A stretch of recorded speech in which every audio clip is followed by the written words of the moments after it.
نحمده ونصلي ونسلم على رسوله الكريم اما بعد۔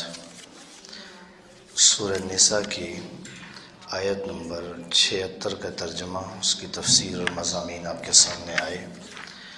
آیت نمبر 77 میں اللہ تعالیٰ نے فرمایا ہے: أَلَمْ تَرَ إِلَى الَّذِينَ قِيلَ لَهُمْ كُفُّوا أَيْدِيَكُمْ وَأَقِيمُوا الصَّلَاةَ وَآتُوا الزَّكَاةَ۔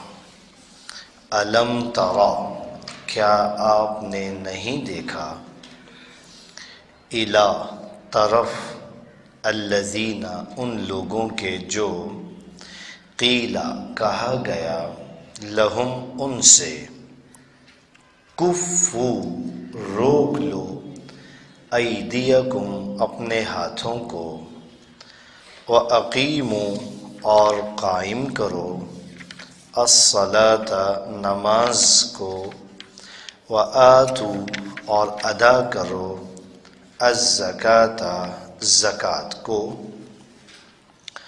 فلما پھر جب، کتبہ لکھ دیا گیا، علیہم ان پر، القتال قتال کرنے کو، اذا اسی وقت، فریق ایک گروہ، منہم ان میں سے، یخشون ڈرتے ہیں، الناس لوگوں سے، کخشیت اللہ جیسے ڈرنا اللہ کا، اللہ سے، او اشد یا زیادہ سخت، خشیتاً ڈرنا۔ وقالوا اور کہا انہوں نے، ربنا اے ہمارے پروردگار، لما کیوں، کتبتا تو نے لکھ دیا، علینا ہم پر، القتال قتال، لولا ایسا کیوں نہ ہوا،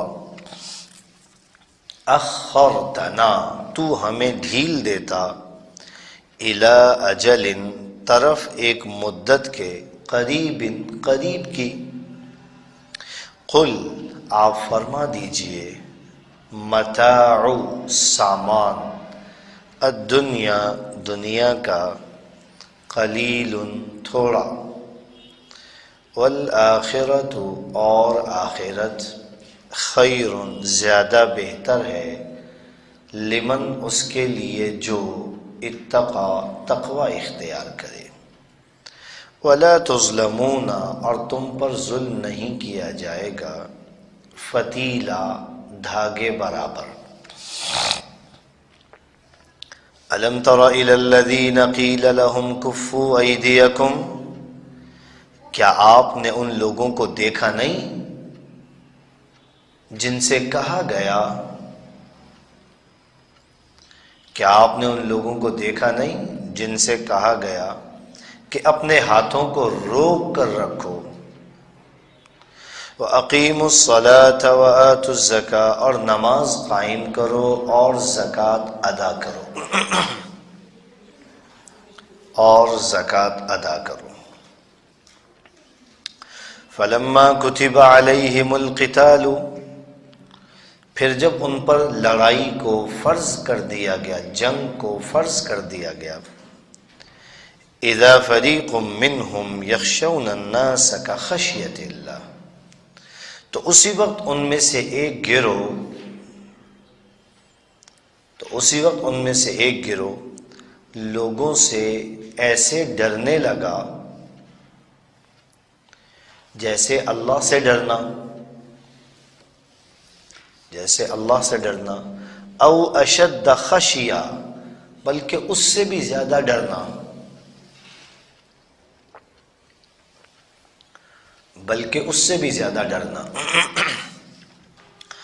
وقالوا ربنا لما كتبت علينا القتال اور کہنے لگے کہ پروردگار تو نے ہم پر جنگ کیوں فرض کی، لولا اخرتنا الى اجل قریب تو نے ہمیں ایک قریب کی مدت کے لیے مہلت کیوں نہ دی؟ تو نے ہمیں ایک قریب کی مدت کے لیے مہلت کیوں نہ دی؟ قل متاع الدنیا قلیل، آپ فرما دیجئے کہ دنیا کا ساز و سامان بہت تھوڑا ہے، دنیا کا ساز و سامان بہت تھوڑا ہے۔ والآخرۃ خیر لمن اتقی، اور آخرت سب سے زیادہ بہتر ہے اس شخص کے لیے جو ڈرتا ہے، اور آخرت سب سے بہتر ہے اس شخص کے لیے جو ڈرتا ہے۔ وَلَا تُظْلَمُونَ فَتِيلًا، اور تم پر ایک دھاگے کے برابر بھی ظلم نہیں کیا جائے گا، اور تم پر ایک دھاگے کے برابر بھی ظلم نہیں کیا جائے گا۔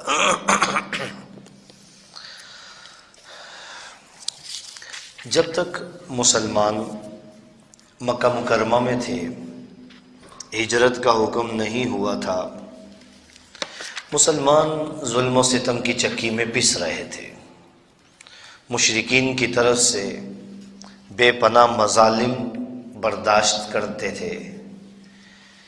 بعض اوقات ایسا بھی ہوتا تھا کہ یہ لوگ نبی علیہ السلام کے پاس آتے اور آ کر عرض کرتے کہ یا رسول اللہ آپ ہمیں اجازت دیں،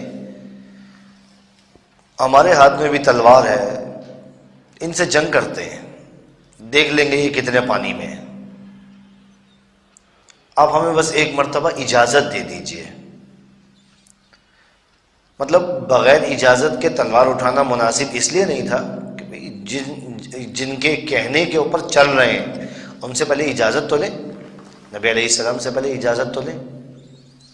نبی علیہ السلام ہر مرتبہ یہی فرماتے کہ نہیں، ابھی جو ہے وہ مجھے جہاد کا حکم نہیں ملا، ابھی مجھے تلوار اٹھانے کا حکم نہیں ملا، مجھے بھی اجازت نہیں ہے، صبر کرو اور نماز پڑھتے رہو، صبر کرو اور نماز پڑھتے رہو، استعینوا بالصبر والصلاۃ، صبر کرو اور نماز پڑھتے رہو، درگزر کرو، اپنے ذمے جو فرائض ہیں، جو احکامات ہیں، جو واجبات ہیں، ان کی ادائیگی کا اہتمام اور انتظام کرتے رہو۔ بس اپنے ہاتھوں کو روک کر رکھنا، کسی کافر کسی غیر مسلم کے خلاف اپنے ہاتھ نہ اٹھانا، کیونکہ مجھے ابھی تک اجازت ہی نہیں ملی۔ ہاں جب اجازت مل جائے گی تو میں تمہیں بتا دوں گا، ٹھیک ہے اب اجازت ہے، اب تم تلوار اٹھاؤ، اب تم دشمن کا مقابلہ کرو۔ اس کا مطلب یہ ہوا کہ جہاد یہ یکدم شروع سے ہی فرض نہیں تھا، اس کی فرضیت ہجرت کے بعد ہوئی ہے، ہجرت سے پہلے تو جہاد کی اجازت ہی نہیں تھی، صرف یہ حکم تھا صبر کرو اور حوصلے سے کام لو، درگزر سے کام لو، اپنی ذمہ داریاں پوری کرو۔ اگر آپ اس کی حکمت پر غور کریں تو آپ کی سمجھ میں بات آ جائے گی۔ نبی علیہ السلام 13 سال تک مکہ مکرمہ میں رہے نبوت کا اعلان کرنے کے بعد۔ اس 13 سال کے عرصے میں خود نبی علیہ السلام نے بھی اور صحابہ کرام نے بھی بڑے مظالم برداشت کیے۔ حضرت بلال حبشی رضی اللہ تعالیٰ عنہ تو ایک مشہور صحابی ہیں نا، ان کے علاوہ اور بہت سارے صحابہ کرام نے بڑی ایذائیں اور بڑی تکلیفیں برداشت کی۔ حضرت عثمان غنی رضی اللہ تعالیٰ عنہ کے ساتھ ان کا چچا نہایت ظالمانہ اور بے دردانہ سلوک کیا کرتا تھا۔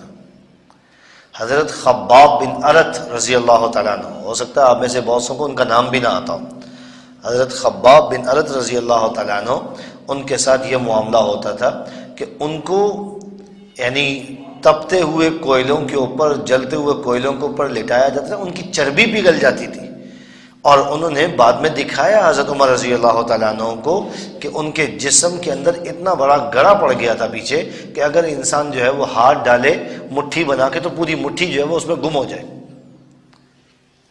حضرت عمار بن یاسر رضی اللہ تعالیٰ عنہ، ان کے والد حضرت یاسر، ان کی والدہ حضرت سمیہ، بے پناہ مظالم ڈھائے گئے ان کے اوپر۔ حضرت سمیہ اسلام میں پہلی خاتون ہیں جن کو شہید کیا گیا اسلام کی خاطر، اسلام کی جو ہے وہ وجہ سے، اور کیسا وہ ظالم ملعون تھا وہ ابو جہل، جس نے جو ہے وہ یعنی اس طرح سے ان کو شہید کیا کہ انسانیت تڑپ کے رہ جائے، ان کی شرمگاہ کے اوپر زور سے برچھا مارا، شہید کر دیا ان کو۔ اور اسی طریقے سے اور بہت سارے صحابہ کرام تھے جس کے متعلق قریش کے لوگوں کو پتہ چلتا کہ یہ مسلمان ہو گیا تو وہ تو یہ کہتے تھے نا کہ بندہ بے دین ہو گیا، یہ تھوڑی وہ کہتے تھے کہ بندہ مسلمان ہو گیا، کفر سے نکل گیا، وہ تو کہتے تھے کہ بے دین ہو گیا۔ تو جو بھی آدمی ان کے نزدیک اپنے آبائی دین کو چھوڑ کر نکلتا، اس کے لیے تکلیفوں کا، اذیتوں کا ایک بہت بڑا پہاڑ سامنے کھڑا ہوتا تھا۔ ظاہری بات ہے ان حالات میں بعض اوقات دماغ میں، ذہن میں یہ خیال تو آتا ہوگا نا کہ یار کب تک ہم ان کے مظالم برداشت کریں گے، کب تک ہم ان کے ہاتھوں ظلم و ستم کا شکار رہیں گے، کب تک ہمیں جو ہے وہ گلیوں اور سڑکوں کے اوپر گھسیٹا جائے گا، کب تک ہمارے سینے کے اوپر پتھر کے بڑی بڑی سلیں رکھی جائیں گی، کب تک ہم ان مظالم کو برداشت کریں گے۔ چلو چلتے ہیں، جا کر نبی علیہ السلام سے اجازت لیتے ہیں کہ یا رسول اللہ ہمیں اجازت دیں، ہم تلوار اٹھاتے ہیں، ان کو پتہ چل جائے گا کہ یہ کتنے پانی میں ہے اور ہم کتنے پانی میں ہیں، ہم برابر ان کے ساتھ مقابلہ کریں گے، جوڑ ہے برابر کا۔ لیکن نبی علیہ السلام اجازت نہیں دیتے تھے، صرف اخلاق کا سبق دیتے تھے، اجازت، لڑائی کی اجازت نہیں دیتے تھے۔ کیا مطلب کیا تھا؟ اس 13 سال کے عرصے میں نبی علیہ السلام نے اپنے صحابہ کے اندر حوصلہ، جرت، بہادری، دوسروں کے ظلم و ستم کو برداشت کرنا سکھایا، ان کے اندر برداشت کا حوصلہ پیدا کیا۔ ایسے نہیں ہو گیا، صحابہ کرام کی تربیت ایسے نہیں ہو گئی، ان کے اندر نبی علیہ السلام نے حوصلہ پیدا کیا۔ دشمن کی طرف سے بڑی ایذا پہنچ جائے، تم اپنے دین، اپنے ایمان کے اوپر، اپنے اخلاق اور اپنے کردار کے اوپر ثابت قدم رہو۔ یہ سکھایا نبی علیہ السلام نے، حوصلہ سکھایا، حوصلہ دیا، کوئی بات نہیں، پرواہ نہ کرو، بس تم حوصلے سے کام لو، تم صبر کرو، تم ثابت قدمی کے ساتھ ڈٹے رہو، انشاءاللہ یہ حالات ٹھیک ہو جائیں گے، تمہیں جو ہے وہ اس کی برکتیں خود بخود اپنی آنکھوں سے نظر آ جائیں گی۔ نبی علیہ السلام نے صحابہ کرام کو حوصلہ دیا، ان کے اندر جرت پیدا کی، ہمت پیدا کی حالات کا مقابلہ کرنے کی، اور انہیں درگزر کرنا سکھایا۔ دیکھو کوئی بات نہیں، بڑے سے بڑا دشمن جان لینے کے درپے ہو جائے، بڑے سے بڑا دشمن تمہارے پاس آ کے معافی مانگ لے، چھوڑ دو اس کو، اسے درگزر کر دو، درگزر کرنا سیکھو۔ یہ نبی علیہ السلام نے اس مشقت والی زندگی میں، یہ جو نبوت کے اعلان کے بعد سے لے کر 13 سال کا جو عرصہ ہے، اس 13 سال کے عرصے میں نبی اسلام نے صحابہ کو یہ سکھایا۔ اور دوسرے نمبر پر نبی علیہ السلام نے صحابہ کو اللہ کے ساتھ تعلق مضبوط کرنے کی ہدایت فرمائی کہ تم اللہ کے ساتھ اپنے تعلق کو مضبوط کرو، اللہ کے ساتھ اپنے تعلق کو استوار کرو۔ یہ جو عبادات ہیں، نماز قائم کرو، زکوٰۃ ادا کرو، یہ ایک ذریعہ ہے، اور یہ نہیں کہ صرف نماز کا اور زکوٰۃ کا ذکر آ گیا تو باقی سب کی چھٹی ہو گئی، نہیں، باقی سب کی چھٹی نہیں ہوئی، یہ تو صرف نمونے کے طور پر ذکر کر دیا کہ تم عبادات کے ذریعے اللہ کے ساتھ اپنا رابطہ اور اپنا تعلق مضبوط کرو۔ اس لیے فرمایا وَأَقِيمُوا الصَّلَاةَ وَآتُوا الزَّكَاةَ، نماز قائم کرو اور زکوٰۃ ادا کرو۔ مطلب جو تمہارے کرنے کے کام ہیں تم وہ کام کرتے رہو، جب ہمیں منظور ہوگا ہم تمہیں جہاد کی اجازت دے دیں گے، تب تم جو ہے وہ ان کفار کے خلاف تلوار اٹھا سکتے۔ یہ نبی علیہ السلام کے اوپر آیت نازل ہوئی، اور نبی علیہ السلام نے صحابہ کرام کو بتا دیا کہ جی ابھی مجھے لڑائی کی اجازت نہیں ملی، ابھی مجھے تلوار اٹھانے کی اجازت نہیں ملی۔ اور پھر جب وقت آیا، نبی علیہ السلام کے اوپر آیت نازل ہو گئی، 17ویں پارے میں انشاءاللہ آئے گا، اذن للذین یقاتلون بانہم ظلموا، جن لوگوں پر ظلم کیا گیا، جو مظلوم ہیں انہیں، اور ان کے ساتھ جنگ کی جا رہی ہے، ان کے لیے اس بات کی اجازت دی جاتی ہے کہ وہ قتال کر سکتے ہیں۔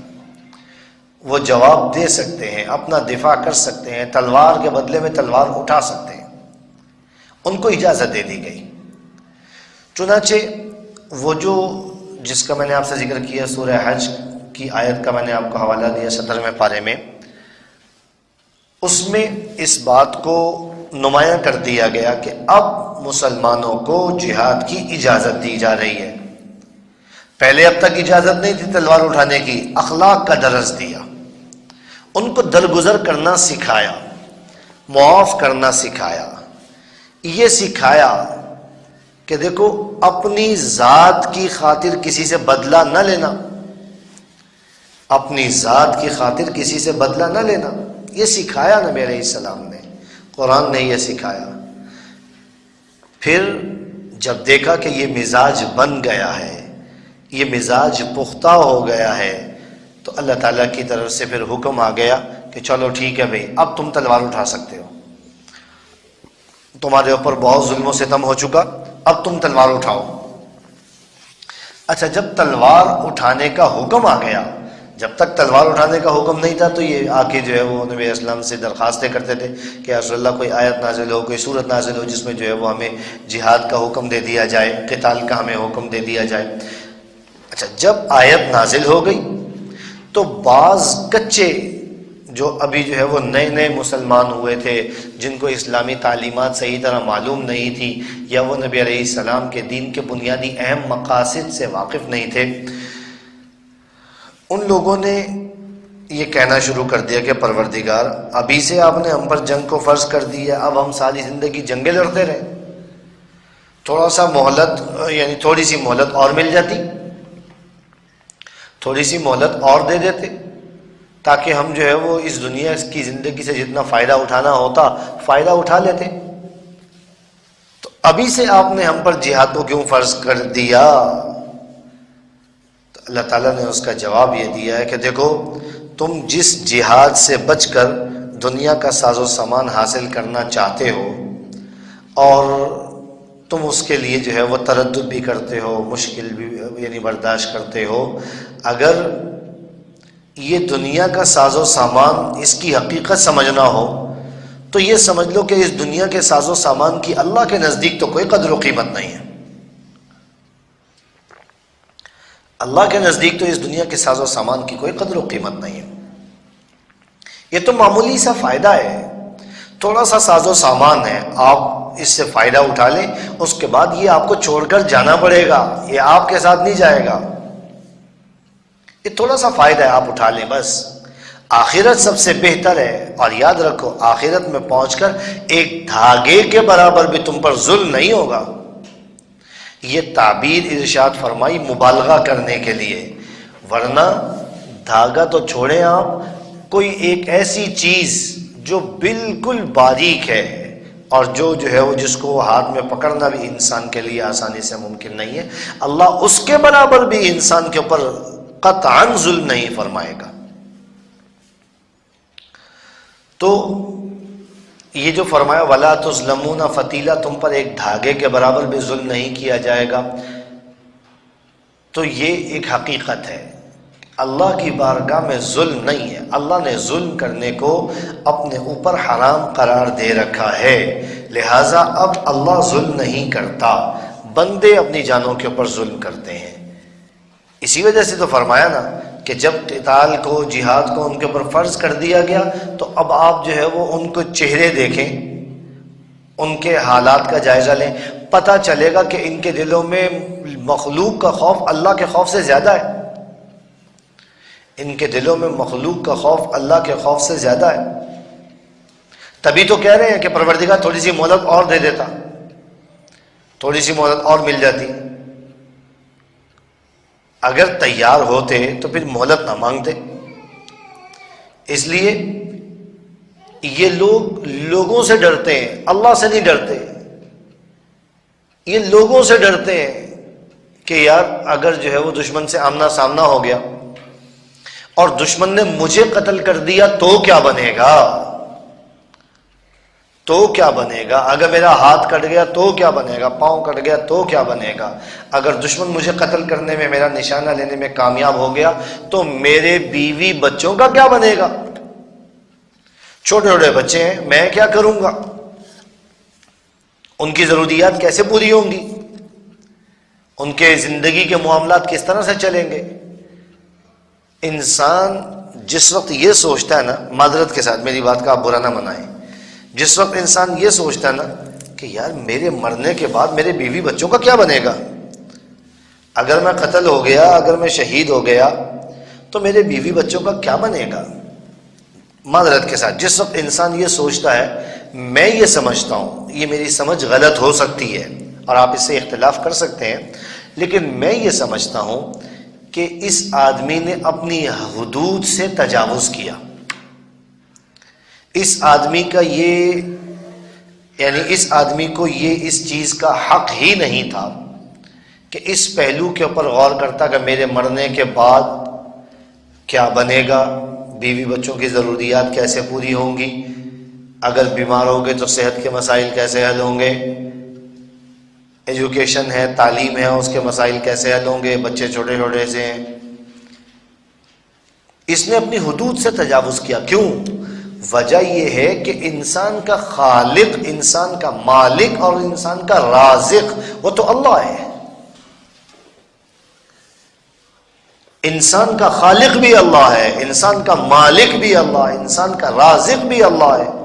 اب یہ فکر کر رہا ہے کہ صاحب یہ کھائے گا کہاں سے، یہ پیے گا کہاں سے، اور یہ پہنے گا کہاں سے، اپنی ضروریات کہاں سے پوری کرے گا۔ انسان کا خالق بھی اللہ ہے، مالک بھی اللہ ہے اور رازق بھی اللہ ہے۔ نہیں یقین آتا تو کبھی کر کے دیکھ لیں، آپ کو خود بخود سمجھ میں آ جائے گا۔ اس لیے فرمایا کہ جو لوگ اپنے جیسے لوگوں سے ڈر رہے ہیں کہ پتہ نہیں میرے پیچھے میرے بیوی بچوں کا کیا بنے گا، ان کی ضروریات کیسے پوری ہوگی۔ بھائی اللہ کے بندے، جو تیری ضرورتیں پوری کر رہا ہے وہ تیرے بیوی بچوں کی ضرورتیں بھی پوری کر سکتا ہے۔ جو تجھے رزق دے رہا ہے وہ تیرے بیوی بچوں کو بھی رزق دے سکتا ہے۔ اور ایک بات یاد رکھو، میرا یہ عقیدہ ہے، میرا یہ ایمان ہے، اور الحمدللہ اس ایمان میں مجھے رتی برابر بھی شک نہیں ہے۔ اللہ نے میرے لیے جتنے رزق کا فیصلہ فرما رکھا ہے، مجھے وہ رزق مل کے ہی رہے گا۔ ساری دنیا ایڑی چوٹی کا زور لگا لے، مجھ سے وہ لقمہ، وہ رزق چھیننے کے لیے کامیاب نہیں ہوگی، کبھی بھی نہیں کامیاب ہوگی۔ اس یقین کو اپنے دماغ میں اتنا بٹھا لو کہ یہ یقین دل دماغ کے اندر رچ بس جائے، نکل لینا پائے۔ میرے رب نے میرے لیے جو رزق لکھا ہوا ہے مجھے وہ ہر حال میں مل کر رہے گا، اس میں کوئی کمی بیشی نہیں ہوگی، ہر حال میں مجھے وہ رزق مل کر رہے گا۔ اس کی میں ایک تشبیہ آپ کو بتاتا ہوں۔ ایک حدیث میں آتا ہے، نبی علیہ السلام نے ارشاد فرمایا، ان الرزق لیطلب العبد کما یطلبہ اجلہ، انسان کو اس کا رزق اسی طرح تلاش کرتا ہے جیسے اسے اس کی موت تلاش کرتی ہے۔ جیسے انسان کی موت اس کے پیچھے پیچھے بھاگی آ رہی ہے، ایسے انسان کا رزق بھی اس کے پیچھے پیچھے بھاگا آ رہا ہے۔ جہاں کے لیے حکم ہے وہاں پہ انسان کو وہ رزق مل جائے گا۔ دیکھو، انسان موت کی تلاش میں کبھی نکلا ہے؟ نہیں نکلا نا۔ کیوں؟ ڈرتا ہے انسان ڈرتا ہے۔ ابھی میں نے کل غسل دینے کا طریقہ بتایا ہے، میت کو غسل کیسے دیا جاتا ہے۔ ہو سکتا ہے آپ میں سے بہت سارے ڈر بھی گئے ہوں، یہ آج کیا کوئی نیا سبق شروع ہو گیا جی؟ بہت سارے لوگ ڈر بھی گئے ہوں۔ بھائی مجھے ایک بات بتائیں، انسان جو ہے وہ موت سے بھاگتا ہے، موت اس کی تلاش میں اس کے پیچھے پیچھے ہے۔ کبھی کوئی انسان موت کے پیچھے بھاگا ہے؟ آجا بھائی میرے پاس آجا، میں تجھے پکڑنا چاہتا ہوں، کبھی بھی نہیں ہوتا۔ انسان کے پیچھے موت ہے اور موت بھاگی چلی آ رہی ہے، جب وقت آئے گا پکڑ لے گی اسے۔ ایسے رزق بھی انسان کا انسان کے پیچھے بھاگا چلا آ رہا ہے، انسان کو مل کر رہے گا، مل کر رہے گا انسان کو وہ رزق۔ اور اگر نہیں لکھا، ایڑی چوٹی کا زور لگا دے، نہیں ملے گا۔ جو اللہ نے انسان کے لیے لکھ دیا ہے وہ اسے مل کر رہے گا، اور جب تک وہ اپنا لکھا ہوا رزق ختم نہیں کر لیتا دنیا سے نہیں جاتا۔ جتنا رزق بھی اس کے لیے لکھا ہوا ہے اللہ اسے ضرور عطا فرمائے گا، اور اللہ تعالیٰ نے جو وعدہ فرمایا وہ وعدہ ضرور پورا کرے گا۔ جس طرح تم موت کے پیچھے نہیں بھاگتے ہو، اسی طرح رزق کے پیچھے حلال و حرام کی فرق کو مٹا کر مت بھاگو، مت رزق کے پیچھے ڈنڈا لے کے بھاگو، حلال بھی آ جائے حرام بھی آ جائے، جائز بھی آ جائے ناجائز بھی آ جائے، صحیح بھی آ جائے غلط بھی آ جائے، یہ مت کرو۔ انسان کا جو رزق ہے وہ اس کی تلاش میں ہے، اسے مل کر رہے گا، جیسے موت انسان کی تلاش میں ہے اور وہ انسان کے اوپر آ کر رہے گی، اسی طرح سے انسان کا رزق بھی ہے، انسان کو تلاش کر رہا ہے، جہاں جہاں کے لیے لکھا ہوا ہے، جتنا جتنا لکھا ہوا ہے، جب جب لکھا ہوا ہے وہ انسان کو مل جائے گا۔ ایمان پختہ کر لے انسان، یقین پختہ کر لے۔ اللہ تعالیٰ مجھے بھی اور آپ کو بھی توفیق عطا فرمائے۔ وآخر دعوانا الحمدللہ رب العالمین۔